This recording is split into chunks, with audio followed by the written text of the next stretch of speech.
Hello बच्चों, good morning. Welcome to all of you in set Hindi high school of home learning programme. I am Ankita Maurya. So today we are going to learn subject social science, standard 9th, chapter 5th, Bharat आज़ादी की तरफ प्रयाण, part 4। Part 3 to 1 नहीं देखा हो तो please देख लेना।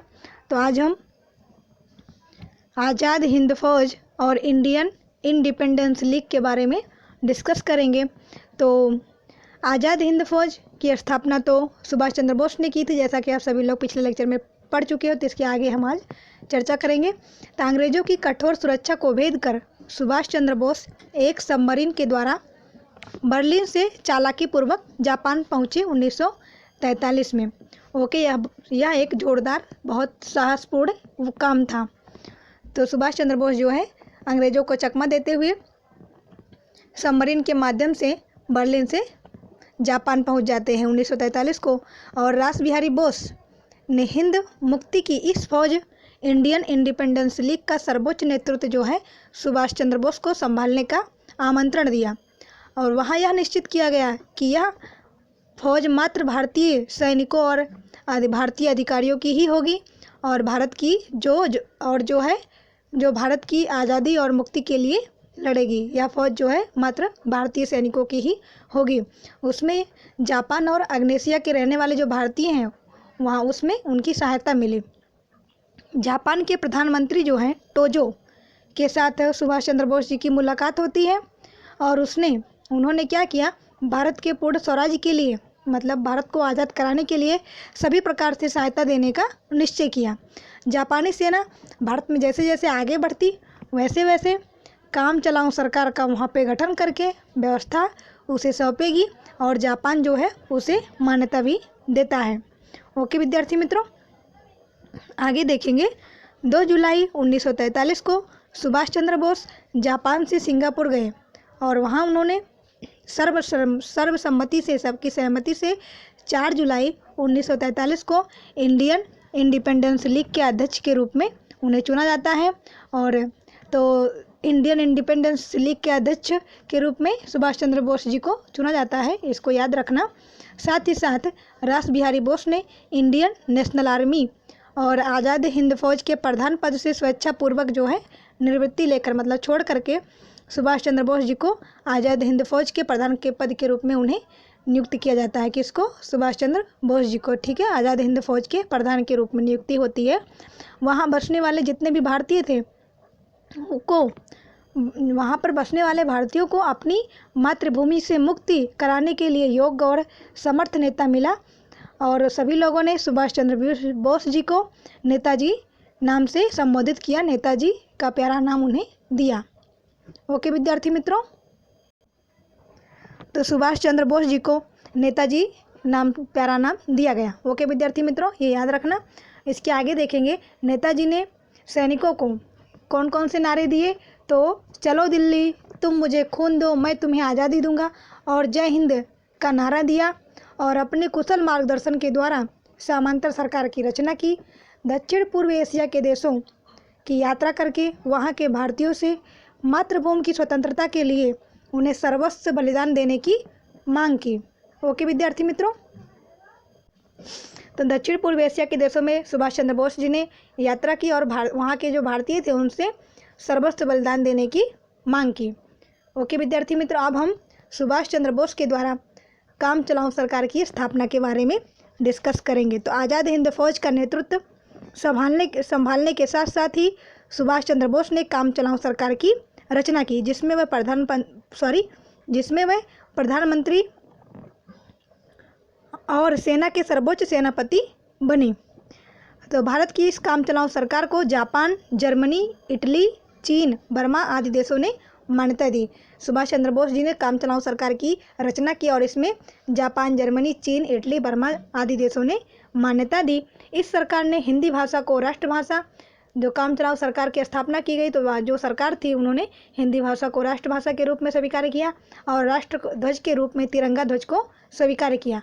आय के लिए जापान की सहायता, स्वैच्छिक अनुदान, संपत्ति कर लगाना निश्चित किया गया। ओके विद्यार्थी मित्रों, अब आगे देखेंगे हम। नेताजी ने 1943 में अंडमान निकोबार द्वीप समूह की मुलाकात लेकर वहाँ पे मिलने गए और इन टापुओं को, जो अंडमान निकोबार द्वीप समूह हैं, जो टापू हैं, उन्हें अंडमान को शहीद और निकोबार को स्वराज नाम दिया। इस पॉइंट्स को याद रखना, अंडमान को शहीद और निकोबार को स्वराज नाम दिया। किसने? सुभाष चंद्र बोस जी ने 1943 को। ओके विद्यार्थी मित्रों, अब हम अंतिम दौर है और सुभाष चंद्र बाबू का बलिदान के बारे में जानेंगे। तो मई 1944 में नेताजी के नेतृत्व में सेना की टुकड़ी ने रंगून, प्रोम, कोहिमा की वर्तमान में राजधानी, कोहिमा जो है वर्तमान में नागालैंड की राजधानी, आदि प्रदेशों को अधिकार में ले लिया, अपने अधीन कर लिया। इसके उपरांत इम्फाल, मणिपुर की राजधानी है, को भी जीत लिया। परंतु द्वितीय विश्व युद्ध के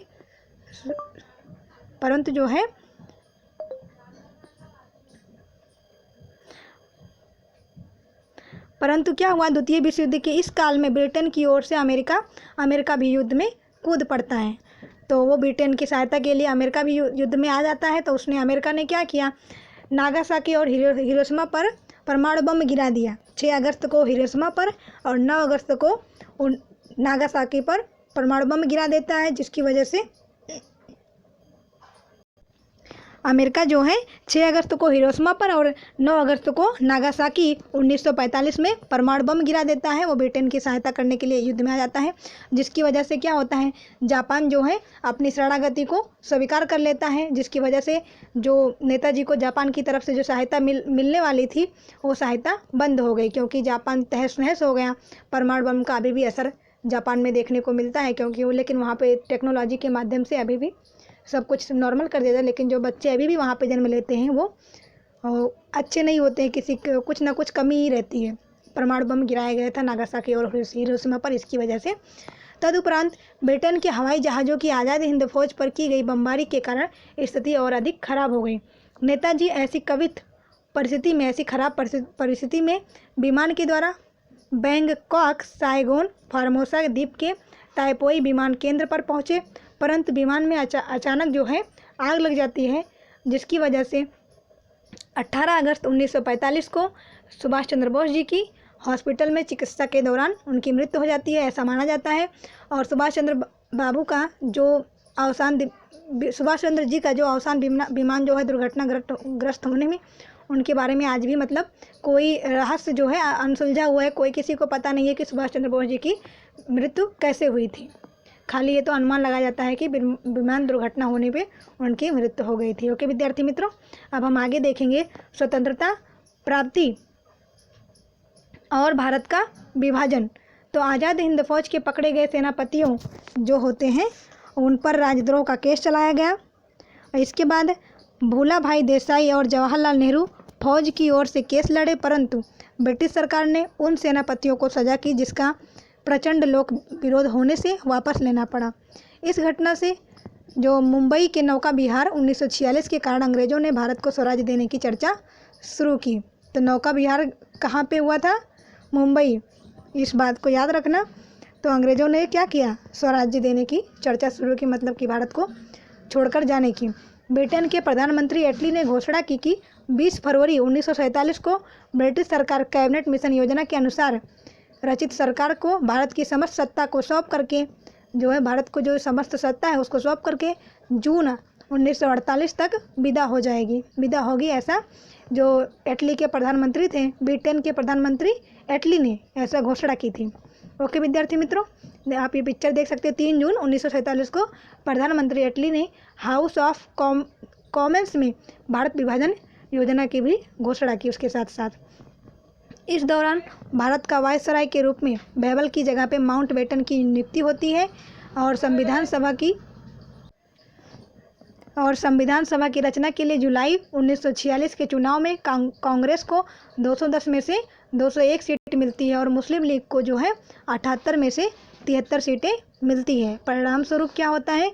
लीग ने पाकिस्तान के लिए प्रबल मांग की और सरकार पर दबाव लाने के लिए 16 अगस्त 1946 को सीधी कार्रवाई दिवस के रूप में मनाने का आदेश दे दिया जाता है, जिससे पूरे भारत में कौमी दंगे होने लगते हैं, दंगे फसाद होने लगते हैं, क्योंकि 16 अगस्त 1946 को सीधी कार्रवाई दिवस के रूप में मनाने का आदेश दे दिया जाता है। यह देखकर सरदार पटेल, नेहरू सहित कांग्रेस के नेताओं को ऐसा लगता है कि पाकिस्तान की मांग को स्वीकार करने के अतिरिक्त अन्य कोई भी विकल्प अब हमारे पास नहीं है। और मुस्लिम लीग जो है और जिन्ना जो है का हठग्राह उन्होंने जिद की थी 9 दिसंबर को, और उनकी जिद को 9 दिसंबर 1946 संविधान सभा का मुस्लिम लीग के द्वारा क्या होता है, बहिष्कार किया जाता हुआ।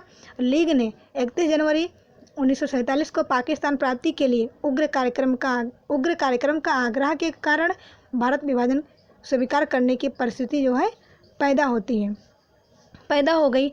जो है भारत विभाजन की परिस्थितियाँ जो है पैदा हो गई। इसके बाद इन संयोगों में माउंटबेटन ने नेहरू और सरदार को समझाया कि अनेक स्वायत्त और विरोधी इकाई वाले निर्बल केंद्र सरकार की अपेक्षा केंद्र के अधीन ऐसे प्रशासनिक इकाइयों के साथ सुदृढ़ केंद्र सरकार वाला भारत अधिक शांति प्राप्त कर सकेगा। नेताओं को यह तर्क सही लगा और उन्होंने नेहरू और सरदार गांधी जी के साथ परामर्श किया एक दूसरे के साथ। उसके बाद गांधी जी ने विवश होकर के भारत के विभाजन को जो है बहुत ही दुखी होकर के भारी मन से स्वीकार कर लिया।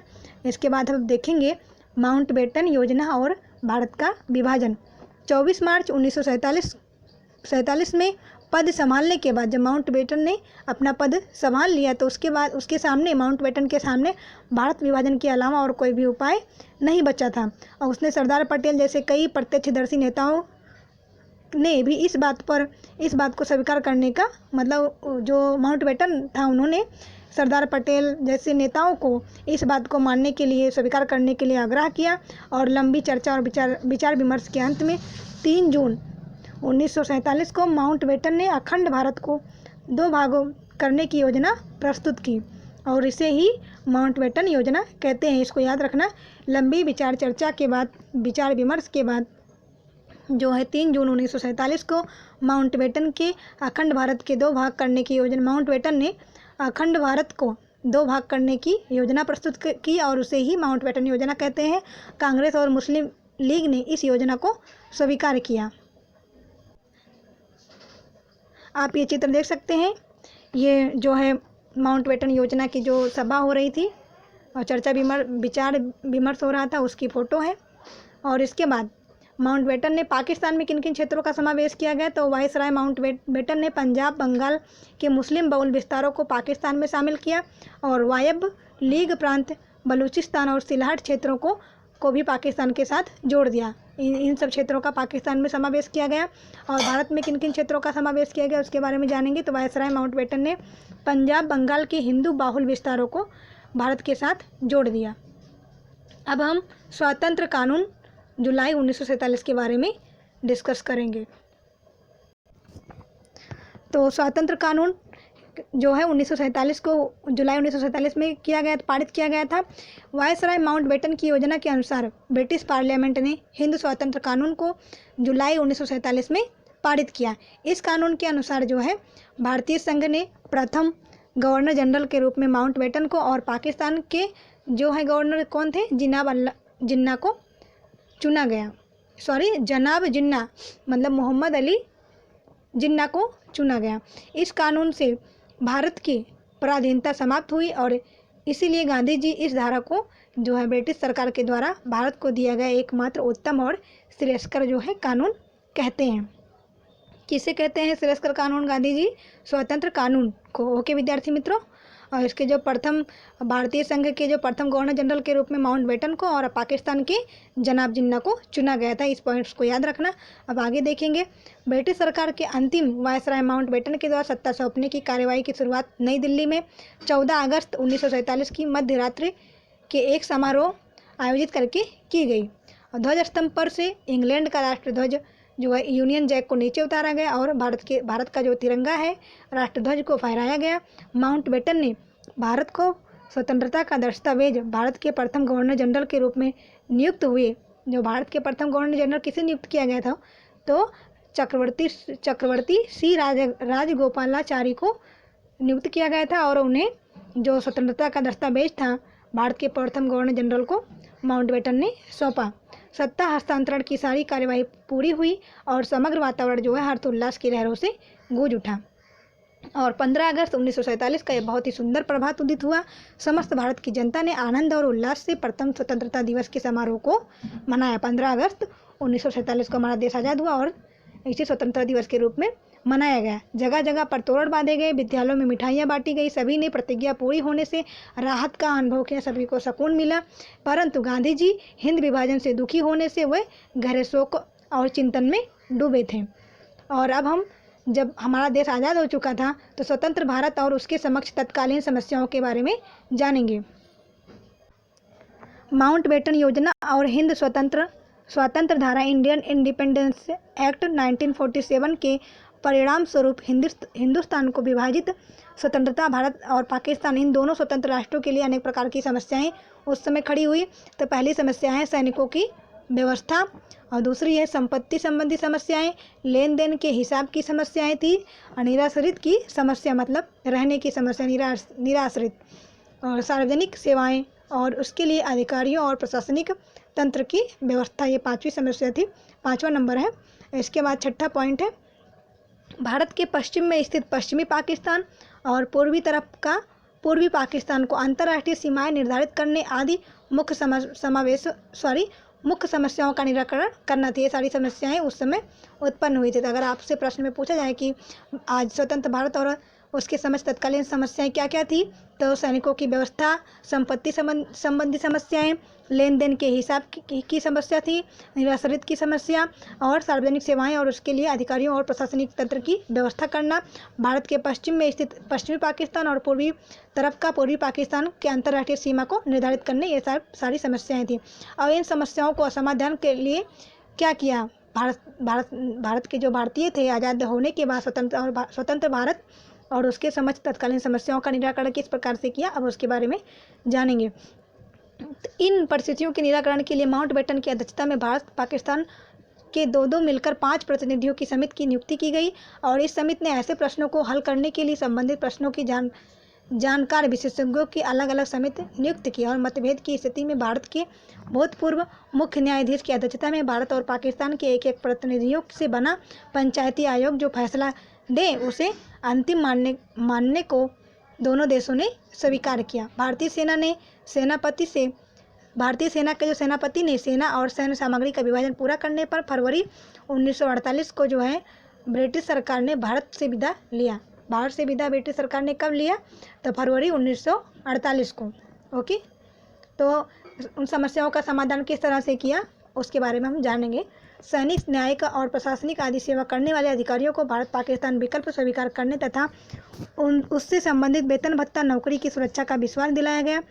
दूसरा पॉइंट है भारत और पाकिस्तान छोड़कर आने वाले जो निर्वासित नागरिक थे उनकी तथा दोनों देशों की संपत्ति, रोजगार, व्यवसाय आदि समस्याओं को धैर्य और कुशलतापूर्वक हल किया गया। भारत में 562 देसी रजवाड़ों को स्वतंत्र भारत संघ में जोड़ने का भागीरथ प्रश्न सरदार वल्लभ भाई पटेल ने अपने दृढ़ निश्चय, लौह मनोबल और कूटनीति पूर्ण बातचीत के द्वारा हल कर दिए। फिर भी विभाजन के कारण हुए कौमी दंगों का प्रभाव, महात्मा गांधी की हत्या का आघात, स्वतंत्र भारत को सुशासन देकर स्वावलंबी बनाना, कृषि क्षेत्र की कमजोर स्थिति, देश में शांति और सुलह का वातावरण तैयार करना, देश की आंतरिक और बाह्य सुरक्षा जैसे प्रश्नों के निराकरण के लिए दीर्घकालीन आयोजन आवश्यक बना। अब हमने आपके लिए एक्टिविटी दी है। नीचे दिए गए विभाग ए और बी की सूचनाओं के आधार पर सही जोड़े मिलाइए। ये आपको अब आंसर भी ऑलरेडी दिया गया है, तो आप ये अपने नोट में नोट डाउन कर लेना। आशा करती हूँ आप सभी को ये समझ में आ गया होगा। तो हमने आज ये चैप्टर 5 जो है भारत आज़ादी की तरफ प्रयाण जो है कंप्लीट होता है। ओके विद्यार्थी मित्रों, जितना भी स्वाध्याय बुक में दिया गया है लॉन्ग क्वेश्चन वो आप अपने नोट में लिख लेना। आशा करती हूँ आप सभी को पढ़ने में अच्छा लगा होगा, ये चैप्टर पढ़ा मज़ा आया होगा। तो आज का सेशन यहीं पे समाप्त करते हैं। Thank you, bye bye.